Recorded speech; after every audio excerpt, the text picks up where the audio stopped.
Break नंतर आपलं पुन्हा एकदा स्वागत। पुढची बातमी पाहूयात। ऑपरेशन सिंदूरमुळे बिथरलेल्या पाकनं आता निरपराध नागरिकांना लक्ष्य करण्यास सुरुवात केली आहे।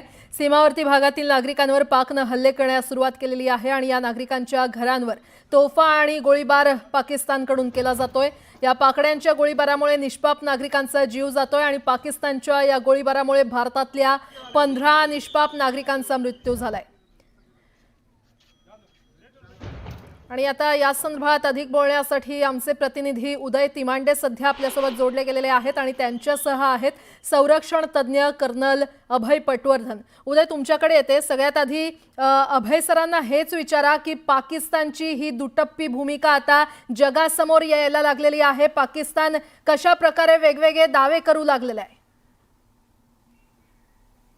अगदी खरं आहे। मी थेट कर्नल पटवर्धन सरांकडे येतो। सर, खरं तर पाकिस्तान दहशतवादी आहे असं म्हटलं तर वावगं ठरणार नाही, कारण आतापर्यंतचं आपण ट्रॅक रेकॉर्ड पाहिलं किंवा काल जे ऑपरेशन सिंदूर झालं त्यानंतर पाकिस्तान ज्या पद्धतीनं बिथरलेला आहे आणि तो आपल्या सीमांचे जे निरपराध लोक आहेत, जे सामान्य लोक आहेत, त्यांच्या घरावर हल्ले करतोय। आपले 15 भारतीय आतापर्यंत निरपराध लोक मारले गेलेले आहेत। त्यामुळं पाकिस्तान दहशतवादी आहे असं म्हणायचं का? पाकिस्तान दहशतवादी आहे हे पूर्ण जगाने मंजूर केलेलं आहे। परवाची जी सिक्युरिटी काउन्सिलची मीटिंग झाली त्या मीटिंगमध्ये सुद्धा सिक्युरिटी काउन्सिलने सांगितलं की पाकिस्तान हा दहशतवादी देश आहे। या इतक्या क्लिअर वर्डमध्ये नाही सांगितलं, पण तुम्ही दहशतवादाला बढावा देतात, त्यामुळे भारताने जर तुमच्यावर काही कारवाई केली तर त्याच्यामध्ये वावगं काहीच नाही आहे असं त्यांनी सांगून चीनचा जो डाव होता आपल्याला दोषी ठरवण्याचा तो उलटवून लावला होता। त्यामुळे हे जे परवा झालं त्याच्यानंतर आपलं काल ऑपरेशन सिंदूर झाल्यानंतर त्यांनी पुंछमध्ये एका विलेजवर हल्ला केला आणि तिथे जवळपास 20 माणसं मृत्युमुखी पडली आणि जवळपास 250च्या वर जे आहे ती जखमी झालेली आहेत। तर 25च्या वर जखमी झालेली आहेत। तर हा जो हल्ला आहे हा ब्रेझन ॲक्ट आहे वॉरचा, कारण कुठल्याही वेळेला ज्या वेळेला तुम्ही सिव्हिलियन लोकांना टार्गेट करता तो म्हणजे ॲक्ट ऑफ वॉर असतो आणि पुंछ हा आपला इलाका असल्यामुळे पाकिस्तानने ॲक्ट ऑफ वॉर केलेला आहे असं माझं मत आहे। आता भारत हे डिक्लेअर करतं की नाही माहीत नाही, पण पाकिस्तान दहशतवादी देश आहे हे याच्यावरनं सिद्ध होतं। ज्या वेळेला तुम्ही आपल्या तुल्यबल माणसाला मारू शकत नाही त्यावेळेला तुम्ही निरपराध माणसावर हल्ला करता, हे दहशतवादाचं मुख्य स्रोत असतो आणि तो स्रोत सध्या पाकिस्तान वापरतो आहे असं माझं मत आहे।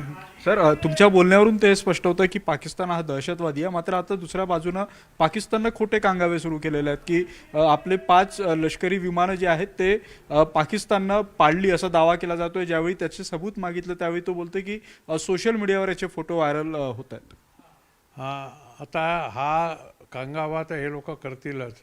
मागे सुद्धा जेव्हा अभिनंदनचं विमान पडलं होतं त्यावेळेला त्यांनी सांगितलं होतं की आम्ही सुखोई विमान पण पाडलं यांचं। त्यांनी म्हटलं होतं आम्ही यांचं हेलिकॉप्टरसुद्धा पाडलेलं आहे। तर हे जे सगळं असतं हे पाकिस्तान नेहमी चोराच्या उलट्या बोंबा तसं मारतच असतं, त्यामुळे त्याच्यावर विश्वास ठेवण्याचा अर्थ नाही। कारण जे तुम्ही मला सांगितलं की 5 विमानं आपली पाडलेली आहेत, तर अमेरिकन CNN न्यूजवर त्या अँकरनी त्यांच्या परराष्ट्र मंत्र्याला विचारलं होतं की तुम्ही सबूत दाखवा, तर ते म्हणाले की हे आमच्या याच्यावर नाही आहे, हे भारतीय सोशल मीडियावर येत आहे, त्यामुळे आमचा याच्यामध्ये काही हात नाही आहे। पण हे कितपत म्हणजे एका परराष्ट्र मंत्र्यांना असे विधानं करणं हे किती हास्यास्पद आहे? सामान्य जे निरपराध लोक आहेत, जे भारतीय लोक आहेत, त्यांना मारणं हा किती मोठा खरं तर गुन्हा आहे आणि भारतानं या सगळ्या गोष्टींना आता उत्तर देण्याची गरज आहे का? अगदी बरोबर आहे, हा गुन्हा आहे। संयुक्त राष्ट्रसंघाच्या जिनेवा संधीप्रमाणे सुद्धा हा गुन्हा आहे, कारण लढाई ही 2 सैनिकांमध्ये व्हायला पाहिजे, 2 लष्करांमध्ये व्हायला पाहिजे। याच्यामध्ये सिव्हिलियनला ओढू नका असं संयुक्त राष्ट्रसंघाचं चार्टर सांगतं। त्या चार्टरला पाकिस्तानने आव्हान दिलेलं आहे आपल्या सिव्हिलियन लोकांवर हल्ला करून। तर भारत याच्यावर काहीतरी ॲक्शन घेईल किंवा निषेध नोंदवेल यात शंकाच नाही आहे।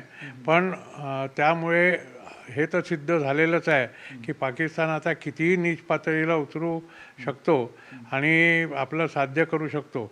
दुसरं म्हणजे तो आपल्याला एक प्रकारची चिथावणी देतो आहे की आम्ही तुमच्या सिव्हिलियन एरियावर हल्ला केला तर तुम्ही आमच्या याच्यावर हल्ला करा. आणि मग आपण जर समजा केला आणि काही सिव्हिलियन कॅज्युअलिटी झाल्या तर तो लगेच म्हणाला की सिंदूरच्या अंतर्गत आपण त्याचे सिव्हिलियन मारले.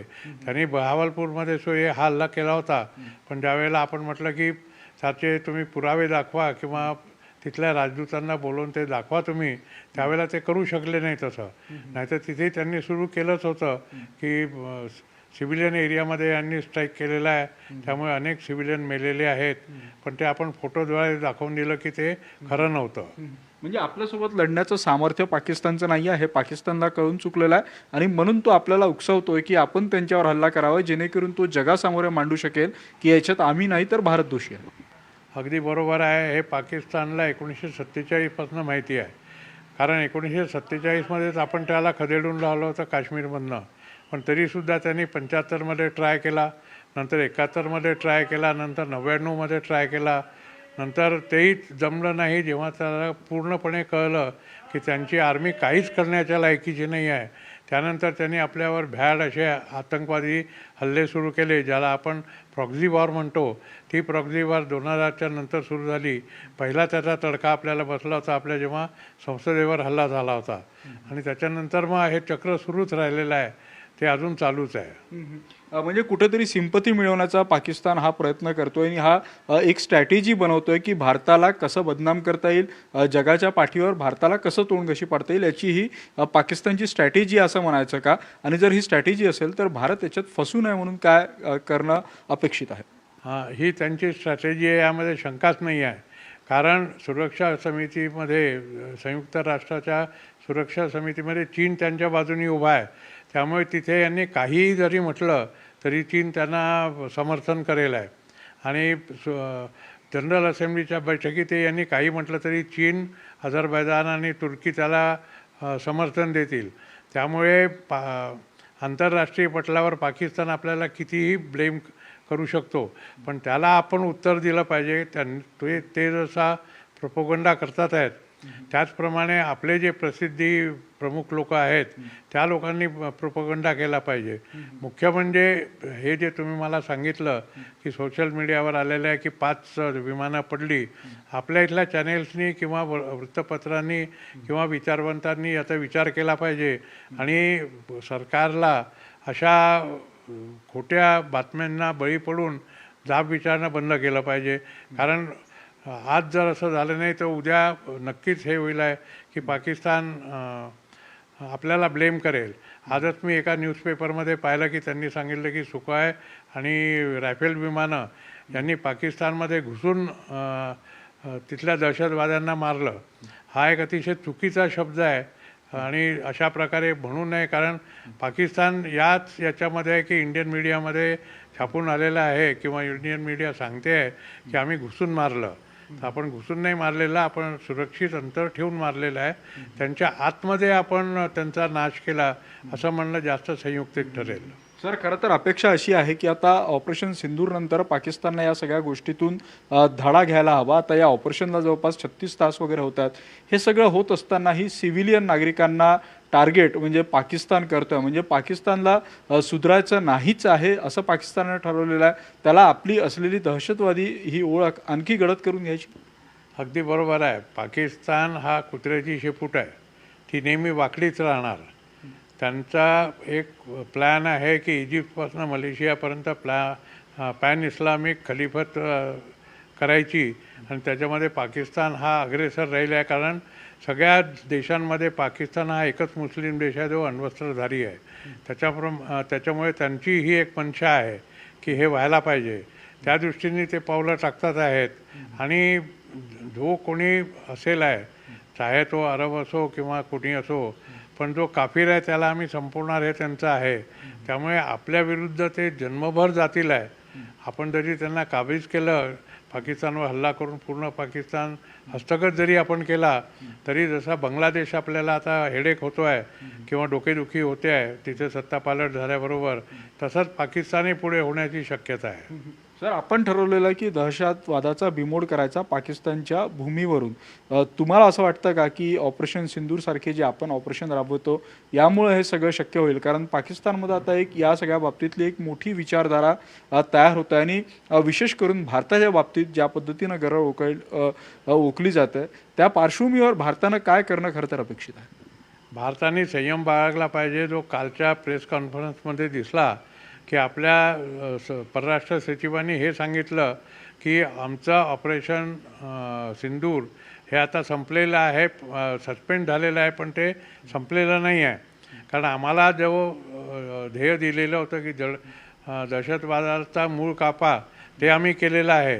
पण याच्यानंतर जर पाकिस्तानने याला काही उलटसुलट उत्तर दिलं की जे आम्हाला पटत नाही आहे, तर आमचं ऑपरेशन परत सुरू होऊ शकतं. आमच्यातर्फे हे ऑपरेशन सस्पेंड झालेलं आहे, संपलेलं नाही.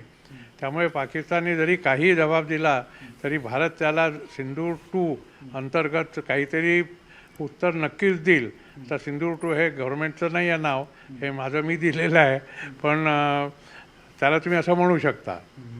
चालेल, नक्कीच. आपण पटवर्धन सरांनी जे काही संदर्भ दिलेले आहेत किंवा ज्या काही इतिहासातल्या गोष्टी सांगितलेल्या आहेत त्यावरून तर हे नक्की स्पष्ट होतं की पाकिस्तान बिथरलेला आहे, तो भारताशी थेट युद्ध करू शकत नाही. त्यामुळं तो दहशतवाद आणखी पोसणार आणि जे निरपराध लोक आहेत त्यांची हत्या करणार आणि जगाच्या पटलावर कुठेतरी भारताला बदनाम करण्याचा प्रयत्न जो आहे तो अशाच पद्धतीनं पाकिस्तानकडून इथून पुढे देखील चालू राहण्याची शक्यता आहे. खरंय.